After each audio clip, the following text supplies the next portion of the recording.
Daily current news में अभी की खबर है, कर्नाटक ने किया डेंगू को महामारी घोषित।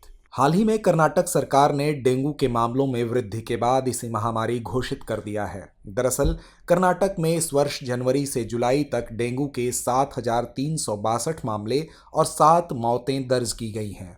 बता दें कि कर्नाटक सरकार ने डेंगू रोकथाम के लिए दिशा निर्देश जारी किए हैं और अनुपालन न करने पर दंड का प्रावधान किया है। गौरतलब है कि डेंगू की रोकथाम के प्रमुख उपायों में अस्पताल की तैयारी, डेंगू उत्पन्न स्रोतों में कमी और डेंगू के प्रसार से निपटने के लिए सामुदायिक शिक्षा आदि शामिल हैं। अब आइए देखते हैं कर्नाटक सरकार द्वारा डेंगू रोकथाम के लिए कौन से मुख्य दिशा निर्देश जारी किए गए। इसके तहत सभी मालिकों, कब्जाधारियों और किसी भी भूमि या इमारत के प्रभारी व्यक्तियों को मच्छरों के प्रजनन को रोकने के लिए आवश्यक उपाय करने चाहिए। इसमें शामिल प्रमुख उपाय हैं: यह सुनिश्चित करना कि जल भंडारण कंटेनर, नापदान और ऊपरी टैंक सुरक्षित रूप से ढके हुए हों।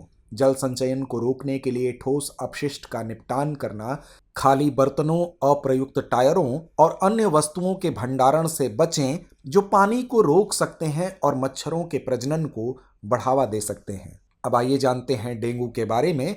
यह एक स्वसीमित ज्वर संबंधी बीमारी यानी सेल्फ लिमिटेड फेब्राइल इलनेस है। यह एक मच्छर जनित उष्णकटिबंधीय बीमारी है। यह डेंगू वायरस यानी जीनस फ्लेवी वायरस के कारण होता है। इसका प्रसार मच्छरों की कई जीनस एडीज प्रजातियों, मुख्य रूप से एडीज इजिप्टी द्वारा होता है। अब आइए जानते हैं कर्नाटक राज्य के बारे में। इस राज्य का गठन 1 नवंबर 1956 को हुआ था। पहले यह मैसूर राज्य यानी मैसूर स्टेट के नाम से जाना जाता था। वर्ष 1973 में इसका नाम मैसूर से बदलकर कर्नाटक कर दिया गया। इसकी राजधानी बेंगलुरु है। इसकी सीमा गोवा, महाराष्ट्र, तेलंगाना, आंध्र प्रदेश, तमिलनाडु और केरल से लगती है।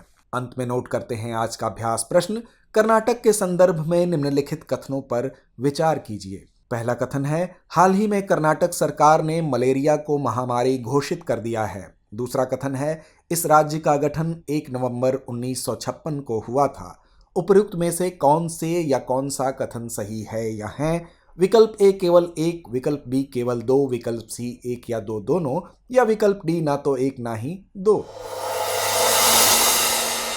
डियर व्यूअर्स, अपने एग्जाम की तैयारी को और बेहतर करने के लिए हमारे चैनल को लाइक, शेयर और सब्सक्राइब करना न भूलें।